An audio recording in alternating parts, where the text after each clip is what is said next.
అంజన్న పాట రాశాడు. ఇందులో తెలంగాణలో ఏం మిగిలిందిరా, మన్ను 3 కుప్పలు మిగిలింది అంటారు. మన్ను 3 కుప్పలు మిగిలింది. ఆయన అదే అంటున్నాడు, నా తెలంగాణలో ఇంకేమి మిగిలింది, మన్ను 3 కుప్పలు మిగిలింది. ఈ మన్ను 3 కుప్పలు, ఈ కుప్పలు కూడా మనకు దక్కకుండా కుట్ర చేసేటట్టు ఈ మన్ను. ఒక ఆమె రేగడి విత్తులను ఒక నవల రాసింది. ఈ తెలంగాణ జీవితాన్ని దుర్మార్గంగా చిత్రించింది. తెలంగాణ వాళ్ళకి ఆడవాళ్ళని గౌరవించడం జాతకాలని రాసింది. ఆ నవలకి అమెరికాలో ఉన్నటువంటి తెలుగు వాళ్ళు ప్రైజ్ కూడా ఇచ్చారు. ఈ తెలంగాణ మట్టి ఏం మండుతాయి ఈ తెలంగాణ మట్టిలో? ఎందుకు తెలంగాణ వెళ్ళి ఆ గుంటూరులో, ప్రకాశంలో, ఇంకో జిల్లాలో భూములు అమ్ముకొని, ఎక్కడి ఆర్టీఎస్ కెనాల్, ఎక్కడి పాలమూరు, ఆ పాలమూరు ఆర్టీఎస్ కెనాల్ కిందికి వచ్చి భూములు కొన్నారు. భూములు కొన్ని ఆ మట్టిని తీసుకొని వెళ్ళి ఒక ఆంధ్ర వ్యక్తి మళ్ళీ గుంటూరుకు వెళ్ళి వాళ్ళ బంధువులకి, ఇదో తెలంగాణ మట్టి చూడండి బంగారం అని చెప్తే, నీకు ఏమైనా బుద్ధి ఉందా, తెలంగాణ మట్టి బంగారం అంటావా? ఆ మట్టిలో ఏమైనా పంటాయా? ఆ మట్టిలో తొండలు గుడ్లు పెడతాయి అని రాసిందా?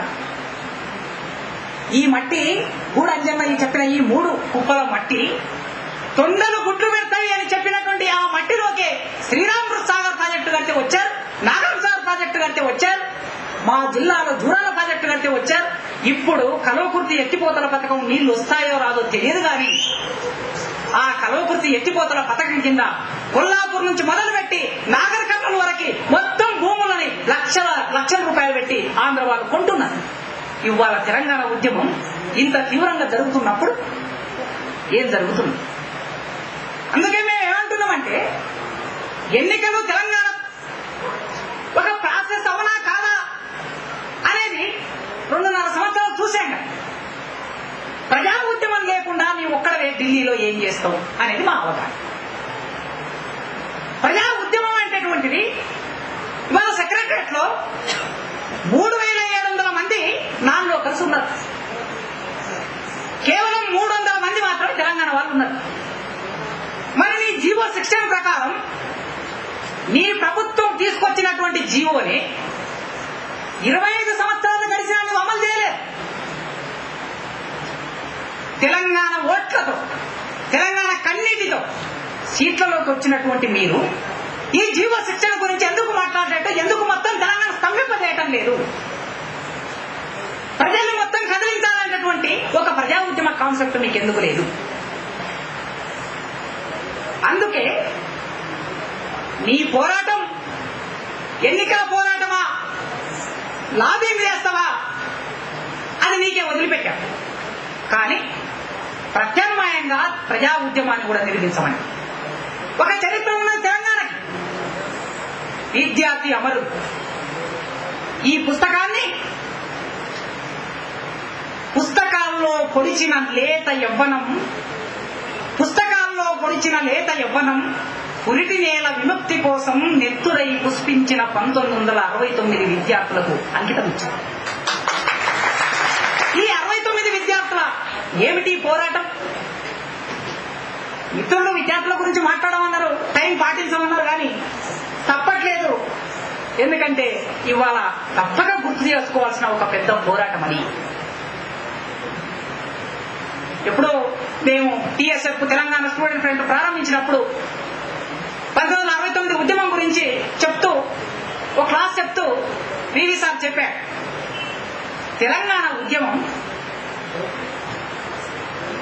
ఎట్లున్నదయ్యా ఆనాటి తెలంగాణ ఉద్యమం అంటే, రావి శాస్త్రి రాశాడట, ప్రభుత్వం నడవటం లేదు అంటే పోలీసులు ఎవరు కూడా పాఠశాలలకు వెళ్ళటం లేదు, కళాశాలలకు వెళ్ళటం లేదు, ఉద్యోగస్తులు తమ పనులు చేయటం లేదు, కోర్టుకి లాయర్లు వెళ్ళటం లేదు, జడ్జీలు తీర్పులు ఇవ్వటం లేదు. కానీ ప్రభుత్వం నడుస్తుంది. ఎట్లా నడుస్తుంది అంటే పోలీసులు నడిపిస్తున్నారు. అట్లాంటి స్థితిని ఎందుకు తీసుకురాలేదు మనం తెలంగాణ?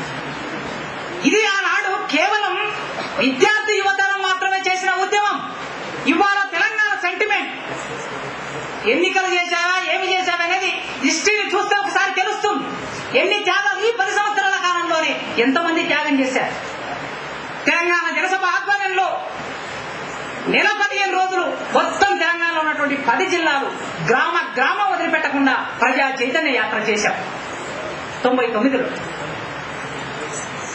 ఈ క్రమం అంతా ఒక పునాది ఏర్పాటు చేశాక ప్రజల్లో ఇవాళ అన్ని వర్గాల ప్రజల్లో చైతన్యం వచ్చింది. 69లో వచ్చినటువంటి అట్లాంటి ఉద్యమాన్ని ఇవాళ జర్నలిస్టులు మాట్లాడుతున్నారు, లాయర్లు మాట్లాడుతున్నారు, విద్యార్థులు మాట్లాడుతున్నారు, మేధావులు మాట్లాడుతున్నారు. మనం అందరం కలిసి స్తంభింప చేయలేమా? ఎందుకు ఇట్లాంటి రూపాన్ని తీసుకోవద్దు?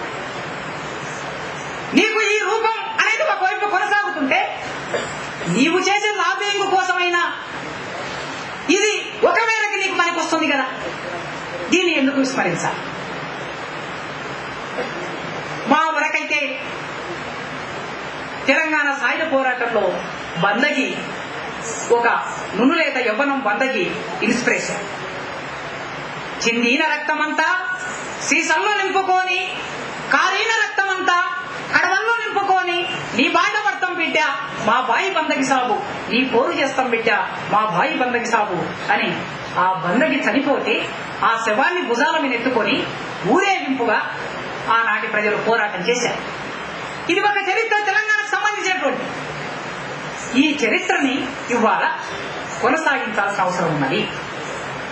తెలంగాణ వస్తే తప్ప ఇక ఏ సమస్యకి షార్ట్ కట్ గా పరిష్కార మార్గం లేదు. ఖచ్చితంగా తెలంగాణ రావాలి. ఈ తెలంగాణ రావటం కోసం ప్రజా కళామండలి మిత్రులు ఒక జమిడిక మోత వేస్తూ ఉన్నారు. ఈ జమిడిక మోత ఈ దేశంలో 4 పడగల హైందవ నాగరాజు కసరి బుసగొట్టినటువంటి ఒక మాదిగవాడి జమిడికే, ఒక జముకుల కథ చెప్పేటటువంటి ఒక బైండ్ల వాళ్ళ నాదం అది. ఏ అట్టడుగు ప్రజల నాదమైతే ఒక కళాకారులు తీసుకున్నారో అట్లాంటి అట్టడుగు ప్రజల నుంచి పోరాటం రావాలి. ఆ పోరాటం కోసం ఈ పుస్తకాన్ని ఖచ్చితంగా మీరందరూ కొని చదివి మిత్రులకి సహాయం చేయాలని, అట్లే క్యాసెట్ ను కూడా కొనాలని విజ్ఞప్తి చేస్తూ ఈ అవకాశం ఇచ్చినందుకు ధన్యవాదాలు.